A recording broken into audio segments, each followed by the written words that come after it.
सोचिए, अगर आपकी बेटी के साथ जुल्म हो और न्याय मांगने पर आपके पिता को मार दिया जाए, गवाह मर जाए, माँ को कोर्ट के बाहर जलना पड़े और फिर भी सिस्टम कहे सब ठीक है। ये कोई फिल्म नहीं है, ये भारत की सबसे डरावनी सच्ची कहानी है, उन्नाव रेप केस। और इस कहानी का विलन एक बीजेपी एमएलए था। ये कहानी उत्तर प्रदेश के उन्नाव जिले की है। एक नाबालिग लड़की, गरीब परिवार, घर चलाने के लिए वो काम की तलाश में जाती है बीजेपी एमएलए कुलदीप सिंह सेंगर के घर। उसे क्या पता था कि वही घर उसकी जिंदगी का सबसे बड़ा जख्म बन जाएगा। लड़की के साथ बलात्कार होता है, लेकिन कहानी यहां खत्म नहीं होती। असली डर तब शुरू होता है जब वो पुलिस स्टेशन जाती है। एफआईआर दर्ज होती है, लेकिन एमएलए का नाम नहीं होता, सिर्फ 3 छोटे लोगों के नाम। क्यों? क्योंकि आरोपी कोई आम आदमी नहीं था। लड़की पर दबाव बनाया जाता है, कहा जाता है, बोल अगर जिंदा रहना है तो यूपी छोड़ दो। वो डर के मारे राज्य से बाहर चली जाती है, लेकिन न्याय की उम्मीद में वो मुख्यमंत्री को शिकायत भेजती रहती है। इधर उसकी माँ मजिस्ट्रेट के चक्कर काट रही होती है। अब कहानी और खौफनाक हो जाती है।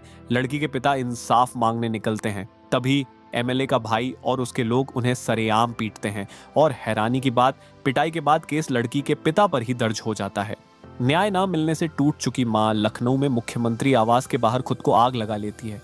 वो बच जाती है, लेकिन अगले दिन लड़की के पिता पुलिस कस्टडी में मृत पाए जाते हैं।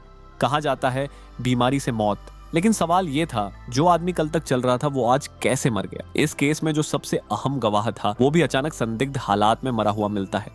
अब समझिए, ये सिर्फ एक केस नहीं था, ये एक पूरी साजिश थी। एक दिन लड़की, उसकी 2 चाचियां और उसका वकील एक कार से जा रहे होते हैं, तभी बिना नंबर प्लेट वाला ट्रक सीधी टक्कर मार देता है। दोनों चाचियों की मौके पर मौत। वकील कुछ दिन बाद दम तोड़ देता है। लड़की जिंदा बचती है, लेकिन बुरी तरह घायल। इसी बीच उन्नाव से बीजेपी के एक सांसद जेल में बंद एमएलए से मिलने जाते हैं और बाहर आकर कहते हैं थैंक यू। सवाल यह था, किस बात का धन्यवाद? आखिरकार मामला सीबीआई को दिया जाता है। लंबी सुनवाई के बाद कुलदीप सिंह सेंगर को दोषी ठहराया जाता है। उसे उम्र कैद की सजा सुनाई जाती है। पहली बार सिस्टम के अंदर किसी ताकतवर को सजा मिलती है। ये कहानी हमें बताती है, अगर आप कमजोर हैं तो कानून आपको बचाने में देर कर सकता है, लेकिन अगर आप चुप रहे तो सिस्टम और मजबूत हो जाता है। उन्नाव की उस लड़की ने अकेले पूरे सिस्टम को हिला दिया। सवाल ये है, क्या अगली लड़की को भी इतना ही खोना पड़ेगा?